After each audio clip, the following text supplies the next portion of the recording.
Polio में तूत का दरख्त है, तूत, ये तूत लगा हुआ है, यहाँ पे तूत लगा हुआ है। ये खांसी वगैरह के लिए भी, ये ब्लैक तूत है ना, शहतूत, ब्लैक शहतूत, ये दवाई वगैरह में भी इस्तेमाल होता है। खांसी के दवाई के लिए भी अच्छा है शहतूत, ये काला। यहाँ पे लगा हुआ है इस सीज़न में शहतूत,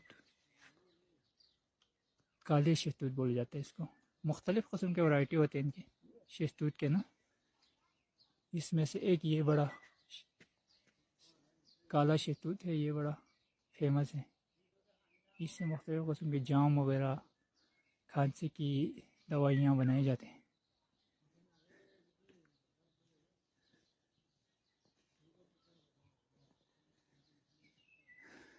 हमारे दोस्त आगे चल रहे हैं।